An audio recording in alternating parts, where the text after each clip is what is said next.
Good morning students, how are you? Fine ना। Last lecture में हमने बूंदे यह कविता का पाठ पढ़ा था।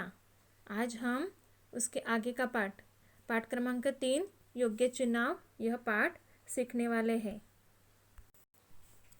चुनाव यानी आपको पता है चयन, यानी हम लोग जो इलेक्शन के टाइम वोटिंग करते हैं ना और चुनाव करते हैं उसको चुनाव कहा जाता है। बराबर है। ये योग्य चुनाव, ये पाठ में मंगलसेन नामक जो राजा है उन्होंने अपने मंत्री का चुनाव कैसे किया है इसका वर्णन यह पाठ में आया है। अभी हम देखते हैं पाठ के बारे में। राजा मंगलसेन के मंत्री जगतराम बूढ़े हो चुके थे। राजा मंगलसेन, उनके मंत्री कौन थे? जगतराम, वो बूढ़े हो चुके थे। उन्होंने राजा को स्वयं को सेवा मुक्त करने की विनती की। अभी वो बूढ़े होने के कारण स्वयं को उन्होंने सेवा मुक्त करने की राजा से मांग की थी। राजा मंगलसेन ने कहा, आप पहले अपने जैसे सेवाभावी, परोपकारी और ईमानदार मंत्री का चुनाव कर लीजिए, तभी आपको सेवा मुक्त किया जा सकता है। अभी राजा मंगलसेन के जो पहले मंत्री थे जगतराम, वह सेवाभावी, परोपकारी और ईमानदार मंत्री थे, लेकिन अब वो बूढ़े हो चुके थे। तो राजा ने क्या कहा कि पहले तुम्हारे जैसे ही सेवाभावी, परोपकारी और ईमानदार मंत्री का तुम चुनाव करो, उसके बाद ही तुमको सेवा मुक्त किया जा सकता है। जगतराम ने आदेश दिया, राज्य में ढिंडोरा पिटवा दो कि राज्य के नए मंत्री का चयन अगले गुरुवार को किया जाएगा। बराबर है ना। राज्य में ढिंडोरा पीटने के लिए हरकारे पहुंच गए। गांव-गांव ढिंडोरा पीटने लगे। अभी चुनाव होने वाला है, उसमें जो युवक है, जिनको इच्छा है, चाह है, वह कभी गुरुवार के दिन 11 बजे राज दरबार में पहुंच जाए, ऐसे ढिंडोरा पीटने लगे। अभी आगे देखते हैं। चयन वाले दिन राज दरबार की ओर जाने वाले मार्ग पर बहुत से ही नवयुवकों की भीड़ लगी थी। अभी राज दरबार है, सबको ही चाह थी कि मैं मंत्री बनूं, इसलिए नवयुवकों की बहुत भीड़ लगी थी। सैकड़ों की संख्या में युवक दरबार की ओर जा रहे थे, बहुत ज़्यादा, यानी सैकड़ों लोग, नवयुवक दरबार की ओर जाने लगे थे। इसी रास्ते पर एक तरफ एक वृद्ध हताश सा बैठा था। हताश यानी अपने सिर पर हाथ लगाकर बैठा था, क्योंकि उसको परेशानी हुई थी। अभी क्या परेशानी हुई थी हम आगे देखते हैं। उसकी बैलगाड़ी का एक पहिया रास्ते के किनारे कीचड़ में फंस गया था। अभी जो वृद्ध व्यक्ति था, उसके पास जो बैलगाड़ी थी, उसका जो पहिया था वो कहाँ फंस गया था? एक पहिया कीचड़ में फंस गया था। वृद्ध ने कई बार पहिया कीचड़ से निकलने की कोशिश की, पर असफल रहा। अभी वो वृद्ध होने के कारण वो खुद से वो निकल सकता था क्या गाड़ी? नहीं, वो बैलगाड़ी खुद से वो बाहर नहीं निकल सकता था, इसलिए वो कोशिश करके असफल रहा। मंत्री के पद के लिए अनेक उम्मीदवारों ने राज दरबार जाते समय यह दृश्य देखा, पर किसी ने भी वृद्ध की सहायता नहीं की। अभी हम लोग भी कभी कभी रोड पर एक्सीडेंट हो जाता है तो कभी लोग देखते रहते हैं, लेकिन उनकी सहायता करते हैं क्या? नहीं करते हैं। जब हम किसी की सहायता करते हैं, एक्सीडेंट होता है तो उनकी जान बच सकती है, लेकिन कई लोग क्या करते हैं? देखकर अनदेखा करते हैं, देखकर भी आगे चले जाते और प्रसंग में उनको सहायता नहीं करते हैं। वैसे ही ये वृद्ध को भी देखकर लोग आगे जा रहे थे, लेकिन उसको किसी ने भी सहायता नहीं की थी। ये देखो, आपको दिख रहा है ना दृश्य में, ये वृद्ध व्यक्ति है और उसका कीचड़ में फंस गया था पहिया। अभी हम आगे देखते हैं। उम्मीदवार नवयुवकों के एक था कर्मवीर निर्धन परिवार का प्रतिभाशाली नवयुवक था। अभी बहुत से नवयुवक जा रहे थे चुनाव के लिए राज दरबार जाने की लगभग उनको देरी हुई थी, इसलिए वो भागकर जा रहे थे। उसमें से ही ये कर्मवीर भी था, जो उम्मीदवार नवयुवकों में जाने वाला था। लेकिन उसने क्या देखा, वह तेजी से राज दरबार की ओर जा रहा था। उसी समय बैलगाड़ी वाला वृद्ध एक बार फिर पहिया कीचड़ से बाहर खींचने का प्रयास कर रहा था। यह दृश्य देखकर दरबार पहुंचने की चिंता न करते हुए कर्मवीर सीधे कीचड़ में उतरा। जोर लगाकर उसने बैलगाड़ी का पहिया कीचड़ से बाहर निकाला। वृद्ध ने उसे ढेरों आशीर्वाद दिए, फिर इनाम में कुछ रुपए देने चाहे, पर कर्मवीर ने विनम्रता से मना कर दिया। अभी नवयुवकों में वह कर्मवीर भी था, तो उसने क्या किया, उसे भी राज दरबार जाने की देरी हुई थी, लेकिन उसने देखा कि वृद्ध व्यक्ति हताश सा बैठा है और अपने बैलगाड़ी को कीचड़ से बाहर निकाल रहा है। तो उसने आगे पीछे का यानी न सोचते हुए वो कीचड़ में उतरा और बैलगाड़ी का पहिया उसने खींचकर बाहर निकलने का उसने प्रयास किया। बराबर है। उसने वृद्ध को मदद करने की अपेक्षा से वह सीधा कीचड़ में उतरा और उसको सहायता की और उसकी जो वृद्ध था उसकी बैलगाड़ी को कीचड़ से बाहर निकाला। वृद्ध ने उसे ढेरों आशीर्वाद भी दिए और कुछ रुपए देने चाहे, लेकिन उसने विनम्रता से उसे मना कर दिया। उसने मदद की थी।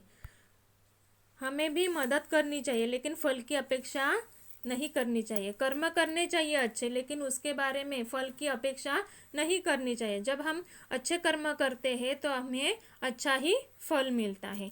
अब ये कर्मवीर ने भी पैसा लिया क्या उससे, वृद्ध व्यक्ति से? नहीं, वो उसका कर्तव्य समझकर उसने वो छोड़ दिया। देर हो जाने की आशंका से भागते दौड़ते कर्मवीर दरबार पहुंचा। वह हाफ रहा था, उसके कपड़े कीचड़ से सने थे। सारे उम्मीदवार उसे देखकर हंसने लगे। तभी बैलगाड़ी वाला वृद्ध भी वहां पहुंचा। वह वृद्ध कोई और नहीं बल्कि स्वयं मंत्री जगतराम थे। अभी वो कर्मवीर ने देर होने की आशंका न चाहते भी उसने उस वृद्ध व्यक्ति को क्या किया, अपने काम में मदद की। बराबर है ना। उस वृद्ध व्यक्ति का जो कीचड़ में फंसा हुआ था पहिया, वो निकालकर उसने बैलगाड़ी को बाहर निकाला और वो भागता भागता उसके बाद कहाँ पहुंचा? राज दरबार में पहुंचा ना, जहाँ सारे उम्मीदवार पहुंचे थे। अभी इसके कपड़े कीचड़ में सब गंदे हो गए थे, कीचड़ से सने हुए थे। इसलिए सभी जो उम्मीदवार वहां पहुंचे थे राज दरबार में, वह उसे देखकर क्या करने लगे, हंसने लगे। बराबर है ना। तभी बैलगाड़ी वाला वृद्ध भी वहां राज दरबार में पहुंच गया और वो वृद्ध दूसरा तीसरा कोई नहीं था। कौन था वो?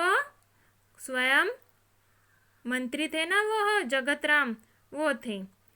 उन्होंने सारी घटना राजा को सुनाई। फिर जगतराम ने राजा से कहा, महाराज, कर्मवीर में वह सारे गुण हैं जो राज्य के मंत्री के लिए आवश्यक है। सारी बातें जानकर राजा मंगलसेन बहुत प्रसन्न हुए। अभी खुद जगतराम ने किसकी परीक्षा ली थी? कर्मवीर की परीक्षा ली थी। उसमें कर्मवीर पास हुआ था और जगतराम ने स्वयं अपने राजा से कहा कि राजा, तुमको जो ईमानदार व्यक्ति चाहिए, मंत्री चाहिए, वो उसके लिए सारे गुण इस कर्मवीर में मौजूद हैं। सारी बातें जानकर राजा मंगलसेन बहुत प्रसन्न हुए।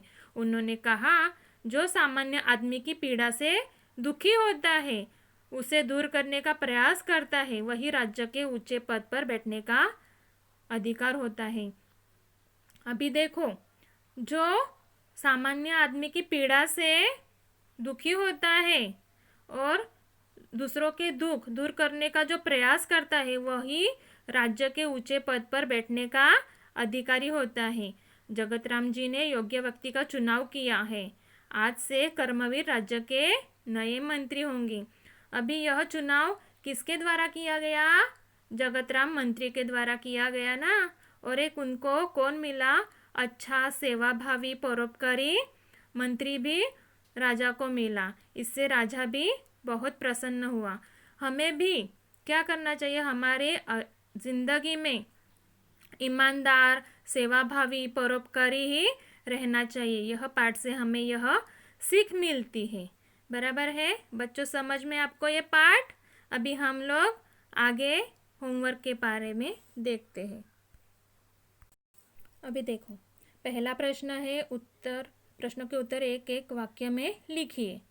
पहला प्रश्न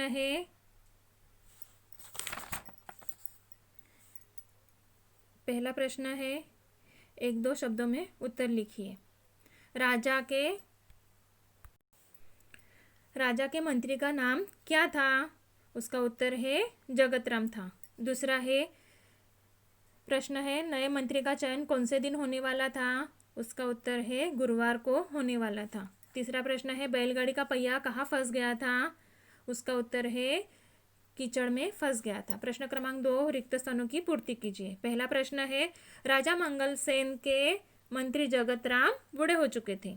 दूसरा प्रश्न है तभी आपको सेवा मुक्त किया जा सकता है। तीसरा प्रश्न है हरकारे गांव गांव ढिंडोरा पीटने लगे। चौथा प्रश्न है सैकड़ों की संख्या में युवक दरबार की ओर जा रहे थे। पांचवा प्रश्न है उम्मीदवार युवकों में से एक था कर्मवीर। छठा प्रश्न है उसने बैलगाड़ी का पहिया कीचड़ से बाहर निकाला। सातवां प्रश्न है वृद्ध ने उसे ढेरों आशीर्वाद दिए। आठवां प्रश्न है कर्मवीर ने विनम्रता से मना कर दिया। नौवां प्रश्न है उसके कपड़े कीचड़ से सने थे। 10वां प्रश्न है वही राज्य के ऊंचे पद पर बैठने का अधिकारी होता है। प्रश्न क्रमांक 3 किसने किससे कहा है? पहला है उसमें तभी आपको सेवा मुक्त किया जा सकता है। उसका उत्तर है राजा मंगलसेन ने जगतराम से कहा। दूसरा प्रश्न है जो राज्य के मंत्री के लिए आवश्यक है। उसका उत्तर है जगतराम ने राजा से कहा। तीसरा प्रश्न देखो जो सामान्य आदमी की पीड़ा से दुखी होता है। उसका उत्तर है राजा मंगलसेन ने जगतराम से कहा। प्रश्न क्रमांक 4 विरुद्धार्थ के शब्द लिखिए। उसमें पहला है वृद्ध, उसका उत्तर है जवान। युवक, उसका उत्तर है वृद्ध। प्रश्न क्रमांक 3 योग्य, उसका उत्तर है अयोग्य। प्रश्न क्रमांक 4 पीड़ा, उसका उत्तर है सुखद। प्रश्न क्रमांक 5 है राजा, उसका अपोजिट वर्ड है फकीर। छठा है गुण, उसका अपोजिट वर्ड अवगुण है। अभी प्रश्न क्रमांक 5 है वो कॉपी एंड राइट करके लिखना है, जैसे है वैसे ही लिखना है। पहला है इच्छुक, दूसरा है ढिंडोरा, तीसरा है सेवामुक्त, चौथा है उम्मीदवार, पांचवा है कर्मवीर और छठा है आशीर्वाद। हाँ, प्रश्न क्रमांक 6 शब्दों के भेद लिखने हैं। ईमानदार यानी सच्चा व्यक्ति, राज दरबार यानी राजा का दरबार, बैलगाड़ी यानी बैल जुती हुई गाड़ी, चुनाव यानी चयन। अभी उचित संज्ञा चुनकर लिखने हैं। पहला है राजू कक्षा में पढ़ रहा है। प्रश्न क्रमांक 2 है पेड़ हमें फल देते हैं। प्रश्न क्रमांक 3 है जंगल में नदी बह रही है। प्रश्न क्रमांक 4 है सूरज की रोशनी फैल गई है। प्रश्न क्रमांक 5 गीता अच्छी लड़की है। प्रश्न क्रमांक 8 देखो नीचे गए संज्ञाओं के रेखांकित कीजिए। अभी ये देखो शेर और लोमड़ी दोस्त है, तो शेर और लोमड़ी ये क्या है? नाउन, संज्ञा है ना, इसलिए उसको अंडरलाइन किया है। मैदान में नीम के पेड़ है। अभी नीम और पेड़ ये क्या है? नाउन है, इसलिए उसको क्या किया है हमने? अंडरलाइन किया है। बराबर है। अभी आगे देखते हैं। प्रश्नों के उत्तर एक एक वाक्य में लिखिए। पहला प्रश्न है जगतराम ने राजा मंगलसेन से क्या विनती की? उसका उत्तर है जगतराम ने स्वयं को सेवा मुक्त करने की विनती की। प्रश्न क्रमांक 2 है राजा ने जगतराम को सेवा मुक्त होने के लिए क्या करने को कहा? उसका उत्तर है आप पहले अपने जैसे सेवाभावी, परोपकारी और ईमानदार व्यक्ति का चुनाव कर लीजिए, यह राजा ने कहा। प्रश्न क्रमांक 3 देखो, वृद्ध की सहायता किसने की? तो उसका उत्तर है वृद्ध की सहायता कर्मवीर ने की। प्रश्न क्रमांक 4 देखो, ऊंचे पद पर बैठने का अधिकार किसे होता है? तो उसका उत्तर है जो सामान्य आदमी की पीड़ा से दुखी होता है, उसे दूर करने का प्रयास करता है, उसे ऊंचे पद पर बैठने का अधिकार होता है। बराबर है ना। प्रश्न क्रमांक 2 देखो, सही पर्याय चुनकर लिखने हैं। पहला है, एक वृद्ध हताश सा बैठा था क्योंकि उसकी बैलगाड़ी का पहिया कीचड़ में फंस गया था। बराबर है ना। प्रश्न क्रमांक 2 देखो, कर्मवीर भागते दौड़ते दरबार पहुंचा क्योंकि बैलगाड़ी का पहिया निकालते समय उसे दरबार में पहुंचने में देर हो गई थी, इसलिए वो